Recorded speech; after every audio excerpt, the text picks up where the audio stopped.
నేను రాజకీయంలో నాకు జరిగిన అన్యాయాలు ఒకటి కాదు రెండు కాదు, మా నాన్న ఇచ్చిన నీ ఈరోజు ఛాలెంజ్ చేస్తున్నా పిఠాపురంలో అమ్మవారి సాక్షిగా మా నాన్న ఇచ్చిన ఆస్తిలోనే నేను సగం భాగం పైన నేను అమ్ముకున్నాను ఈ రోజు అని కూడా ఈ సభాముగా తెలియజేసుకుంటా ఉన్నా.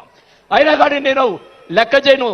నాకున్నటువంటి ఇది కూడా నాకున్నటువంటి మా వియ్యంకుడికి నాకున్నటువంటి ఆస్తులు కూడా జగన్మోహన్ రెడ్డి గారు కాజేశాడని కూడా ఈ సభాముగా తెలియజేసుకుంటా ఉన్నా.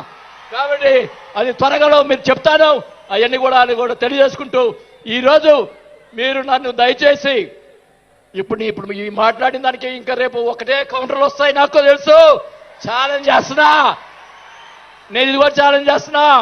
చంద్రబాబు నాయుడు గారు కూడా అడుగుతా ఉన్నా, మొత్తం మొన్న జరిగినట్టు ఉన్నటువంటి ఎమ్మెల్యేలు అందరి మీద ఎంక్వైరీ అండి, నా మీద కూడా సహా ఎంక్వైరీ చేయండి. ఎవరు అన్యాయం చేశారో, ఎవరు తప్పులు చేశారో, ఎవరు కొట్టు సంపాదించారో మొత్తం బయట పెట్టాలని కూడా ఈ సభాగా తెలియజేసుకుంటా ఉన్నా.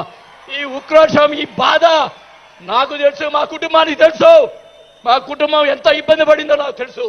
కాబట్టి పవన్ కళ్యాణ్ గారు ఆయన ప్రతిపక్షంలో ఉన్నప్పుడు కూడా బాల్యం లాంటి మంచి వాళ్ళు అని అన్నప్పుడే నాకు ఆ రోజు నేను చేరుండాల్సింది పవన్ కళ్యాణ్ గారిని.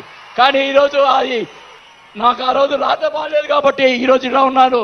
నాకు పోయినా పర్వాలేదు, కానీ నేను ఆయన సేవ చేసుకున్నాను. కానీ నా కోరిక, నాకు రాజకీయ పదవి వచ్చినా కాబట్టి నాకు ఒక కోరిక ఏంటంటే పవన్ కళ్యాణ్ గారు నాకు మాట ఇచ్చాడు సినిమా తీస్తానని. ఆ సినిమా తీస్తే చాలని చెప్పి కూడా శ్రీబాబు గారు తెలియజేసుకుంటూ సెలవు తీసుకుంటున్నా. జై జనసేన.